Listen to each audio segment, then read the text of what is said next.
Assalamualaikum warahmatullahi wabarakatuh. Wilujeng enjing sadayana, kumaha kabarna dinten ayeuna? Mugia urang sadayana aya dina kaayaan sehat walafiat. Amin. Tah, wilujeng tepang deui nya sareng Miss dina mata pelajaran bahasa Sunda. Tah, dina danget ayeuna, Miss bade ngabahas materi perkawis panata acara atanapi mandu acara. Tah, sateuacan di kawitan, mangga sasarangan urang ngaoskeun basmalah. Bismillahirrahmanirrahim. Panata acara disebut oge protokol atawa MC, Master of Ceremony nya dina bahasa Inggris nama. Tapi dina bahasa Indonesia biasana disebutna naon? Pembawa acara. Tah, panata acara teh miboga pancen ya atau mempunyai tugas. Tugasnya itu apa? Nyaeta pikeun ngatur acara resmi. Sangkan acara lumangsung luyu jeung jadwal anu geus ditangtukeun ya. Jadi tugas dari panata acara atau MC itu adalah untuk mengatur acara. Ya, supaya apa? Supaya acara tersebut berlangsung sesuai dengan jadwal yang sudah ditentukan. Lajengnya, dina kagiatan sapopoe, acara anu diatur ku panata acara teh naon wae si Miss? Anu kahiji nya nyaeta aya rupa-rupa gempungan. Gempungan teh naon? Pertemuan. Ya, jadi aya rupa-rupa gempungan, rapat, sawala, ceramah, jeung sajabana. Ya, sawala itu adalah diskusi. Terus aya naon deui Miss? Nu kadua nyaeta aya upacara. Upacara teh ngawongkun naon wae? Aya upacara bendera, aya upacara adat, aya upacara muka jeung nutup kagiatan. Ya. Tah, ayeuna aya sawatara hal anu kudu diperhatikeun nya sangkan dina prak-prakanana bisa lancar ya. Jadi ada beberapa hal yang harus kita perhatikan agar dalam pelaksanaannya bisa berjalan dengan lancar dan baik. Tah, anu kahiji aya naon? Nu kahiji kudu nya apal kana acara anu rek dilaksanakeun ya. Jadi kita harus benar-benar paham acara apa sih yang akan kita laksanakan nanti, yang akan kita pimpin atau yang akan menjadikan kita sebagai MC nanti ya. Lajeng anu kadua nyaeta kudu apal saha-saha wae anu baris hadir dina eta acara nya. Bilih aya bapak kepala sekolah, bilih aya bapak camat misalna teh, bilih aya bapak wali kota jeung sajabana ya. Jadi kita harus benar-benar tahu siapa-siapa saja sih yang akan datang atau yang akan hadir dalam acara tersebut ya. Lajeng anu katilu nyaeta kudu apal saha-saha anu baris biantara dina eta acara. Misalna urang teh kedah apal saha sih anu bade nepikeun biantara bubuka, saha sih anu bade nepikeun biantara pamapak atanapi biantara sambutan. Tah, saha oge sih anu bade nepikeun biantara utama nya. Janten urang teh kedah apal saha-sahana. Lajengnya anu kaopat nyaeta kedah apal kana runtuyan acara sagamblengna. Runtuyan acara teh naon? Susunan acara ya. Jadi kita harus tahu, kita harus paham acara atau susunan acara secara keseluruhan. Lajeng anu kalima nyaeta kudu apal saha anu baris ngeusian atawa mimpin acara anu geus ditangtukeun. Upamana kumaha Miss? Misalna kieu, dina hiji runtuyan acara aya acara maca Al-Qur'an atau ngaos Al-Qur'an. Tah, eta teh kedah apal nya atawa kedah geus ditangtukeun saha sih anu macana teh jeung saha oge anu bade nepikeun sari tilawahna nya. Sateuacan eta teh kedah ditangtukeun heula saha-sahana. Tah, aya deui misalna dina runtuyan acara teh aya nyanyi lagu Indonesia Raya. Tah, eta oge kedah geus ditangtukeun nya saha sih anu bade mimpinna. Paham? Urang lajengnya Tah ayeuna anu kagenep nyaeta kudu apal kana runtuyan acarana. Nya anu biasa nama geus disusun ku panata calagara. Panata calagara itu adalah panitia acara. Ya, jadi kita harus tahu susunan acaranya seperti apa dan biasanya sudah dibuatkan oleh panitia acara. Lajengnya ayeuna contoh runtuyan acara nate kumaha sih Miss biasana dina rapat, dina gempungan atanapi dina ceramah teh kumaha. Nah, biasana anu kahiji nyaeta tangtos wae aya bubuka atau pembuka nya biasana mah sok langsung dibuka ku urang nya salaku panata acara. Nah, upamana bae ngajak sakumna anu hadir pikeun maca atau ngaos basmalah. Ya, jadi biasanya dalam pembukaan itu kita yang membukanya, lalu misalnya mengajak para hadirin atau audiens yang datang dalam acara tersebut untuk membacakan bismillah atau basmalah bersama-sama, ya. Anu kadua nyaeta nah biantara pokok pikeun ngadadarkeun pasualan anu rek dirapatkeun, disawalakeun atawa dipedar dina ceramah.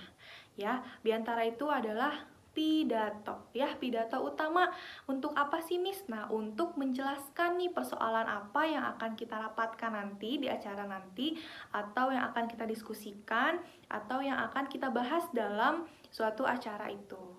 Ya, paham ya? Nah, anu katilu nyaeta kagiatan tanya jawab.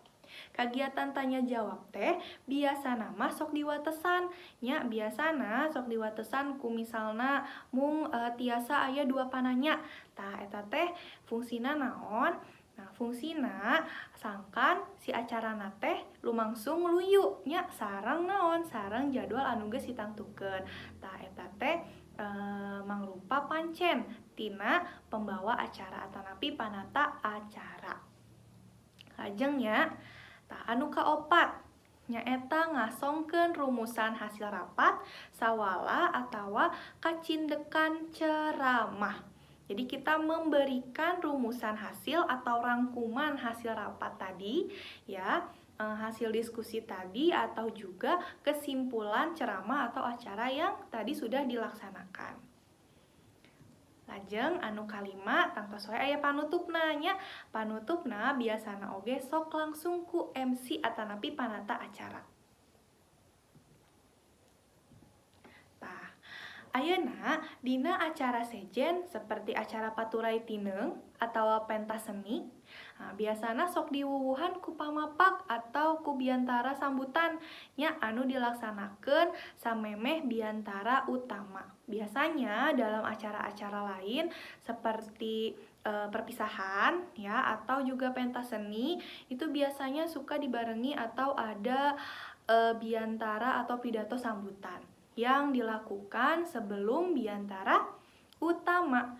Nah, setelah itu biasanya juga ada acara hiburan, tapi biasanya acara hiburan mah dilaksanakan sabada atau sesudah acara utamanya selesai. Acara utamana rengsek.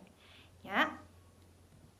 Tah, ayeuna dina prakna atanapi pada saat pelaksanaannya aya sawatara hal anu kudu dipalire teh diperhatikan nya upamana orang jadi panata acara dina suatu kegiatan di antarana teh naon. Tah, anu kahiji nyaeta sorana kudu bedas nya kudu bedas jeung bentes. Jadi suara kita itu harus keras dan jelas, tapi keras bukan berarti berteriak. Paham? Ya. Anu kadua. Tah nyaeta lentong atanapi intonasi jeung wirahmana. Wirahma itu adalah irama, eta teh merenah. Ya, jadi kita mempunyai logat atau intonasi juga irama berbicara yang enak didengar oleh para audiens. Lajeng anu katilu nyaeta miboga pangaweruh anu jembar ngeunaan materi acara anu rek ditepikeun. Ya, jadi kita harus mempunyai pengetahuan yang luas mengenai apa? Mengenai materi acara yang akan disampaikan. Lajeng anu kaopat nyaeta miboga kamampu ngareka basa pikeun bumbu pangirut. Ya, jadi kita harus mempunyai kemampuan mereka bahasa untuk apa? Untuk menarik perhatian para audiens. Ya, paham? Lajengnya ayeuna anu kalima. Nyaeta naon? Nyaeta surti kana suasana jeung kahayang hadirin. Artinya adalah kita harus mengerti suasana apa yang hadirin itu mau. Gitu ya. Kita harus pintar-pintar membaca keadaan atau kondisi para audiens atau para hadirin. Oke. Lajengnya ayeuna anu kagenep. Yang kagenep nyaeta miboga sikep anu hade, anu ngawengkeun tata krama, paroman, jeung rengkak paripolah liana. Ya, jadi kita harus mempunyai sikap yang baik. Sikap yang baiknya itu meliputi apa? Meliputi tata krama, ya, lalu mimik muka, dan jeung rengkak paripolah liana, dan tingkah laku yang lainnya. Ya, jadi kita sebagai MC itu tidak boleh pelit senyum. Ya, kita harus senyum, harus ramah terhadap audiens atau hadirin yang datang dalam acara tersebut. Lajeng anu katujuh nyaeta miboga kamampu pikeun ngahirupkeun suasana. Jadi kita punya kemampuan, kita harus mempunyai kemampuan untuk menghidupkan suasana.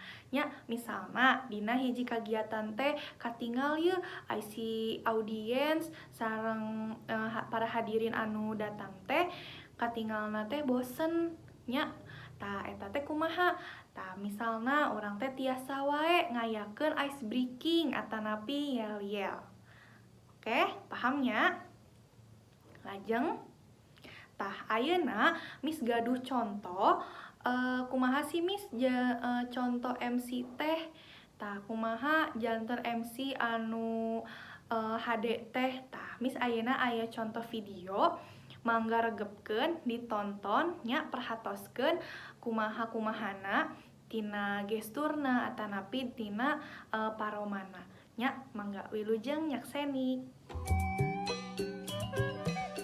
Assalamualaikum warahmatullahi wabarakatuh. Sampurasun anu kasuhun ka Pupuhu SMP Negeri 1 Panjalu, Pupuhu Dinas Pendidikan Komite Sekolah, Bapak Ibu Guru SMP Negeri 1 Panjalu, Bagia kasiswa-siswi SMP Negeri 1 Panjalu, Ibu miwah Bapak anu saderek sadayana sadulur-dulur anu satia kana basa jeung budaya Sunda. Sateacana sumangga urang sasarengan manjatkeun puji sinareng syukur kehadirat Allah Subhanahu wa taala anu parantos maparin kasehatan sareng kakiatan ka urang sadayana. Alhamdulillah dina deungeut ieu urang tiasa kempel ngariung dina ieu tempat. Dina raraga Paturai Tineng kelas 8 SMP Negeri 1 Panjalu. Sholawat sinareng salam urang sanggakeun ka junjungan alam Nabi Muhammad sallallahu alaihi wasallam, kapala keluarga, sahabat, kali urang sadayana salaku umatna. Langkung ti payun seja simkuring nyanggakeun pangwilujeng rehna siswa-siswi parantos lulus ujian nasional 2018. Sateacana di dieu aya sababaraha rupi acara. Simkuring bade medarkeun heula runtuyan acarana. Di antawisna anu kahiji bubuka, anu kadua mapag Pupuhu SMP Negeri 1 Panjalu, anu katilu aosan ayat suci Al-Qur'an, anu kaopat laporan ti Pupuhu Panata Calagara, anu kalima kedalisan ti wawakil kelas 8, anu kagenep hidangan upacara adat prosesi Paturai Tineng kelas 8, anu katujuh doa, anu kadalapan miwara siswa-siswi berprestasi, anu kasalapan pembagian surat tanda tamat belajar, anu terakhir panutup. Sepadas tenyang kolong kana waktos Urang buka ku aosan basmalah sasarangan. Bismillahirrohmanirrohim. Anu kadua nyaeta mapag pupuhu SMP Negeri Hiji Panjalu anu bade disanggakeun ka Bapak Haji Sartono SPD MPD Wilujeng Nyakseni.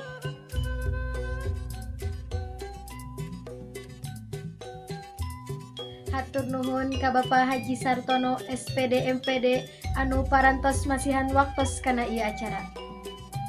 Hadirin anu kusim kuring dipika hormat, hayu urang sami-sami regepkeun awasan ayat suci Al-Qur'an anu bade disayogikeun ku Muhammad Rizki. Kasaderek Muhammad Rizki, waktos sinareng tapatna disayogikeun.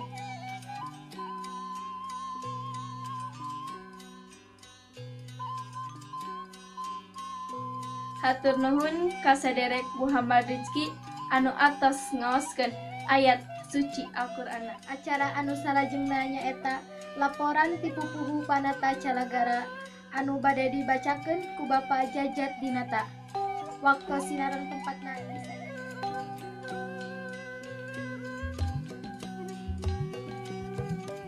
hatur nuhun ka Bapak Jajat Dinata anu parantos ngabacakeun laporan Panata Calagara. Acara salajengna kedalisan ti wawakil kelas 8. Kasaderek Miftah Padilah dihaturanan.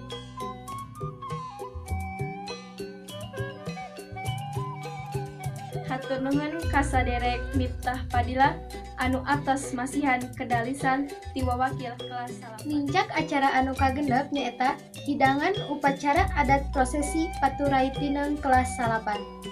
Wilujeng Nyakseni.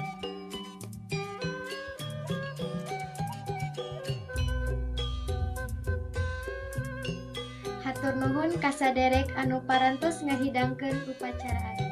Nincak acara anu katujuh nyaeta doa anu bade dipimpin ku Bapak Komite Sekolah.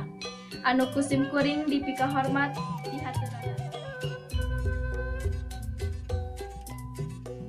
Hatur nuhun ka Bapak Komite Sekolah anu atos mimpin. Nincak acara anu kadalapan nyaeta bewara siswa-siswi berprestasi ku Wakasek Kurikulum ka Ibu Atin dihaturanan.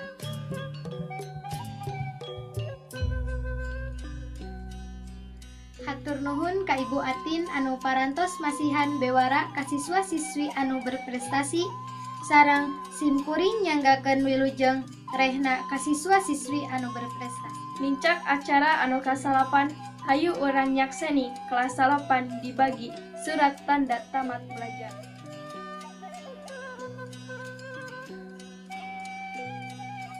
Ibu miwah Bapak anu kusim kuring dipika hormat, runtuyan acara parantos dilaksanakeun. Mugi-mugi ieu acara teh aya manfaatna. Rupina ieu acara teh urang pungkas wae. Simkuring Siska Melinda sareng Sinta Bella hapunten lamun aya kalepatan hatur nuhun kana perhatosanana. Mangga urang tutup ku ausan hamdalah sasarangan. Alhamdulillahirabbil alamin.